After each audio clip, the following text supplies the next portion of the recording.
नमस्कार दोस्तों, मैं हूं अविनाश शर्मा और आप लोगों को मैं एक नई वीडियो में वेलकम करता हूं। और मैं आज आप लोगों के सामने अपना ट्रेड यहां पे शेयर कर रहा हूं। हालांकि मैं लॉन्ग वीडियोस बना के ट्रेड को शेयर करना मैंने छोड़ दिया था, लेकिन आज का मार्केट कंडीशन कुछ ऐसा था कि कुछ पॉइंट में आप लोगों को पूरा डिटेल में समझाना चाहता हूं, तो इसलिए मैं वीडियो बना रहा हूं। ठीक है, लेकिन मैं दूसरे दिन क्या करता हूँ, अपना जो ट्रेडिंग का वीडियो है वो पीएनएल है वो शॉर्ट वीडियो बना के डालता हूँ। लेकिन आज आप लोगों को कुछ समझाना है, कुछ सिखाना है, तो इसलिए मैं यहाँ पे लॉन्ग वीडियो बना रहा हूँ। और कुछ अनाउंसमेंट भी है जो मैं आपके लिए करना चाहता हूँ, तो वीडियो को पूरा देखिएगा। ठीक है, और आप देखो आज यहाँ पे हम लोगों ने किया है 15 था। ओके, मैं इसका कलर चेंज कर लूंगा। तो यहाँ पे देख सकते हैं 15,000 का प्रॉफिट यहाँ हम लोगों ने किया है, और दोनों प्रॉफिट जो हुआ है वो कॉल के साइड हुआ है। ठीक है, ये कॉल के साइड और ये कॉल के साइड दोनों प्रॉफिट हुआ है। और यहाँ पे एक इंपॉर्टेंट पॉइंट मैं आप लोगों को पहले बताना चाहता हूँ कि यहाँ पे मैंने ट्रेड क्यों लिया। और आप यहाँ पे देखो निफ्टी और बैंक निफ्टी, देखो अगर आप बैंक निफ्टी ट्रेड करते हो तो उस टाइम पे निफ्टी क्या कर रहा है तो वो भी देखना इंपॉर्टेंट होता है। ठीक है, अगर आप एक एडवांस लेवल पे जाके ट्रेडिंग करना चाहते हो, हाई एक्यूरेसी के साथ ट्रेडिंग करना चाहते हो, then it is very very important to see the other component. Okay, जैसे कि निफ्टी हुआ या फिर कुछ बैंकिंग का स्टॉक हुआ, उसको देख करके ट्रेड लेना इंपॉर्टेंट है। अब देखिए यहाँ पे क्या हुआ, मैं पहले इसका 1 मिनट का टाइम फ्रेम ओपन कर लेता हूं और यहाँ पे आप लोगों को एक में सिंपल सा आप लोगों को एक चीज बताना चाहता हूं। ठीक है, जैसे यहाँ पे क्या हुआ, मार्केट ने यहाँ पे खुलते ही यहाँ पे नीचे आया। ओके, नीचे यहाँ पे आया और यहाँ पे ये रेंज बना के ये रेंज को मार्केट ने ब्रेक किया। लेकिन जब ये रेंज को ब्रेक किया तो क्या हुआ, मार्केट तुरंत यहाँ पे थोड़ा नीचे आया, उसके बाद ये ब्रेकआउट को मार्केट ने फेल किया। राइट, फिर उसके बाद क्या हुआ, मार्केट ने यहाँ पे एक ट्रेंड लाइन का सेटअप, यहाँ पे ऐसा वाला ट्रेंड लाइन का सेटअप बनाया जो मार्केट नीचे आया। ओके, इसको यहाँ पे आप लोग inverse head and shoulder pattern भी बोल सकते हो। तो यहाँ पे भी ब्रेकआउट हुआ, लेकिन ये ब्रेकआउट भी यहाँ पे फेल हो गया। राइट, कितना इंटरेस्टिंग पॉइंट है। और यहाँ पे एक चीज और देखो आप लोग कि यहाँ मार्केट ने अपने डे लो को ब्रेक किया। राइट, इस टाइम पे मार्केट ने अपना जो डे लो का जो रेजिस्टेंस था, यहाँ पे मार्केट रिवर्स लिया। तो यहाँ जब इसने ब्रेक किया तो ये ब्रेक करने के बाद मार्केट नीचे आकर रिटेस्ट किया, फिर भी ये ब्रेकआउट यहाँ पे फेल हो गया, फिर मार्केट यहाँ से ऊपर चला गया। तो हमें ऐसे मार्केट ने आज क्या किया, बहुत ट्रिकी मार्केट था आज के दिन। ठीक है, लेकिन मैं आप लोगों को ये वीडियो इसीलिए बना रहा हूं कि मैंने ये ब्रेकडाउन में ट्रेड क्यों नहीं लिया। हालांकि एक्चुअली मैं आप लोगों को आज उतना टेलीग्राम पे अपडेट नहीं दे पाया। ठीक है, मेरा कुछ और भी काम था, लेकिन मैं मार्केट को ऑब्जर्व ही कर रहा था।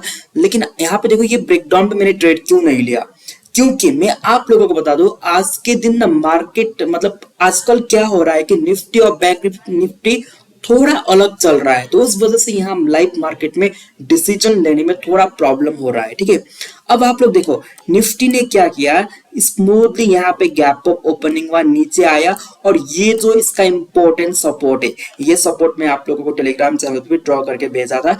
ये सपोर्ट को मार्केट ने ब्रेक किया और ब्रेक करने के बाद यहाँ पे ऐसे रिटेस्ट करके यहाँ पे आ रहा है। ठीक है, और यहाँ पे एक चीज मैंने ऑब्जर्व किया कि जो बैंक निफ्टी हो लगातार यहाँ पे ब्रेकआउट फेलियर दिखा रहा है, यहाँ पे ब्रेकआउट फेलियर दिखा रहा है। ठीक है, तो उस वजह से क्या हुआ कि ये ब्रेकडाउन पे भी मैंने निफ्टी को शॉर्ट नहीं किया, क्योंकि यहाँ ऑलरेडी ये ट्रैवल करके आया हुआ है।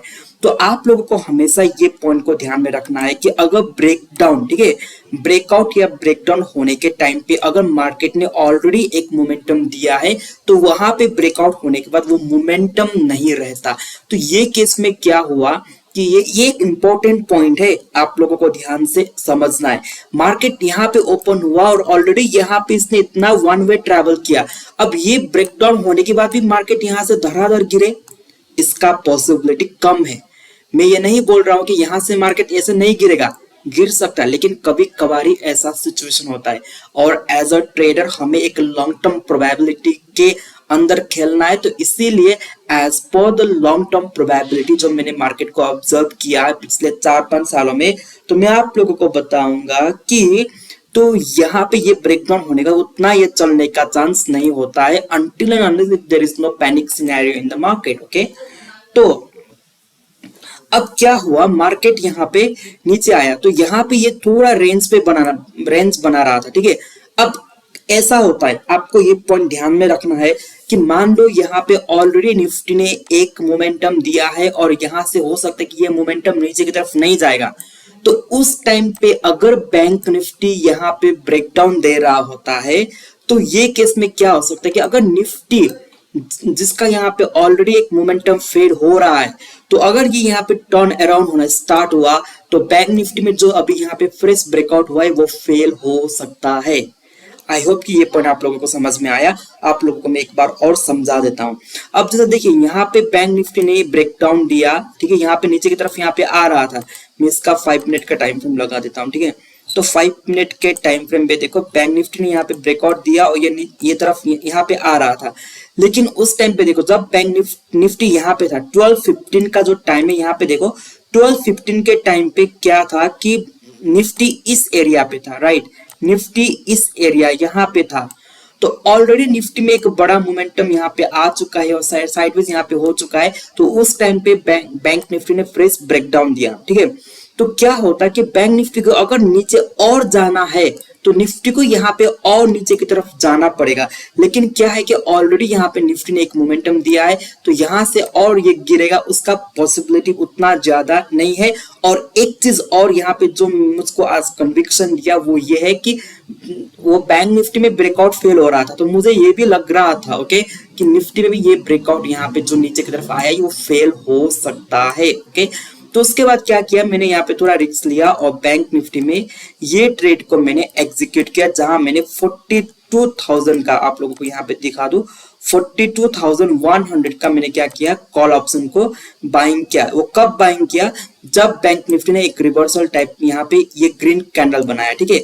अब वो कैंडल कहां से बनाया, अब यहाँ पे मेरा और कंफर्मेशन था। देखो मैं मल्टीपल कंफर्मेशन के साथ कैसे ट्रेड लेता हूँ। यहाँ पे ये क्लोजिंग एरिया था, गैप फिलिंग यहाँ पे हो चुका है, तो यहाँ से एक पॉसिबल एक रिवर्सल आ सकता है।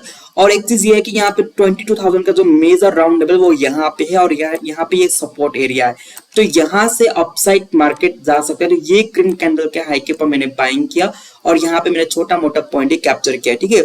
और आपको आई होप कि जो मैंने लॉजिक बोला है वो आप लोगों को समझ में आया। और यहाँ पे एक चीज और दिख रहा है कि यहाँ पे ये जो ट्रेंड लाइन ब्रेकआउट यहाँ पे दिख रहा है, हालांकि इसको मैंने लाइव मार्केट में उतना ऑब्जर्व नहीं किया था, लेकिन मेरा बस यही पॉइंट था कि ये निफ्टी वहां से टर्न अराउंड हो सकता है, तो इसीलिए बैंक निफ्टी ने जो यहाँ पे फ्रेश ब्रेकआउट दिया है वो फेल हो सकता है। तो ये मेरा एनालिसिस था, ठीक है। अब उसके बाद आप लोग देखो मार्केट में क्या हुआ, ये अपसाइड की तरफ मार्केट ने ये जो रेजिस्टेंस है, ठीक है, इसका यहाँ पे ब्रेकआउट दिया। तो ये ब्रेकआउट में मैंने और यहाँ पे दूसरा स्ट्राइक मैंने ट्रेड किया और यहाँ मेरा ज्यादा प्रॉफिट बना, ठीक है।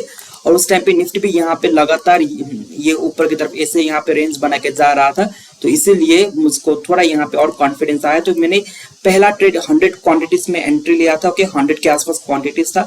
और सेकेंड ट्रेड में मैंने 200 क्वांटिटीज में ट्रेड किया, क्योंकि पहला ट्रेड हालांकि मुझको थोड़ा कन्विक्शन दे रहा था, लेकिन मैं मतलब फुल क्वांटिटी में एंट्री लेने का थोड़ा कॉन्फिडेंस नहीं था, ठीक है। कन्विक्शन था लेकिन पूरा कॉन्फिडेंस नहीं था, तो इसीलिए ये रहा आज का प्रॉफिट। और आप लोगों के लिए मैं बता दूं कि मैं अपना जो रेगुलर जो प्रॉफिट एंड लॉस का वीडियो होता है ना, वो मैं क्या करता हूँ, शॉर्ट वीडियो बना के डाल देता हूँ। लेकिन कभी कभार अगर मुझको लगता है कि हाँ आज मार्केट कुछ मतलब मार्केट से आज कुछ अलग सीखने को मिलेगा, तो उस टाइम पे मैं लॉन्ग वीडियो बना के मैं आप लोगों को अपडेट कर दूंगा, ठीक है। और आप लोगों के लिए मैं एक इंपॉर्टेंट चीज यहाँ पे प्लानिंग कर रहा हूँ। यहाँ पे देखो ये कोर्स है, तो यहाँ पे मैं यूट्यूब में प्राइस एक्शन कोर्स लेके आने वाला हूँ। फुल वीडियो प्राइस एक्शन के ऊपर मैं बनाने वाला हूँ, ठीक है, यूट्यूब में। तो इसके लिए यहाँ पे मैं तैयारी कर रहा हूँ, ठीक है। मैं एनिमेशन बना रहा हूँ कैंडल्स का, मैं फोटोशॉप यूज कर रहा हूँ और यहाँ पे फिल्मोरा को भी यूज कर रहा हूँ, प्रीमियर प्रो को, अलग अलग सॉफ्टवेयर को यूज करके एक एनिमेशन के थ्रू पे मैं आप लोगों को एक पूरा प्राइस एक्शन का कोर्स यहाँ पे देना चाहता हूँ, ठीक है। और यहाँ पे मैंने बहुत सारे कैंडल्स को ऐसे मैंने ड्रॉ मतलब ये डिजाइन किया है, ठीक है। ये कोर्स में अलग अलग पार्ट में मुझको इसको यूज करना है यहाँ पे। और मैंने कैंडल्स को ऐसे मैंने डिजाइन किया है एक ग्लोइंग इफेक्ट के साथ, ठीक है। और यहाँ पे अगर मैं ये फाइल पे दिखाऊं तो मैं वीडियो भी बनाया है, अगर आप लोगों को एक्सप्लेन करना है तो अच्छे से एक्सप्लेन करना पड़ेगा। तो एक एनिमेशन के थ्रू देखिए, यहाँ पे एक एनिमेशन के थ्रू मैं आप लोगों को एक्सप्लेन करने वाला हूँ। तो पूरा 1-2 घंटे का प्राइस एक्शन के ऊपर पूरा वीडियो मैं आप लोगों के लिए लेके आने वाला हूँ। तो स्टे ट्यून, ठीक है। जो भी नए ट्रेडर्स है उन लोगों को एक सिस्टमैटिक वे में सीखने को मिलेगा। तो अभी के लिए इतना ही। Thank you so much for watching this video.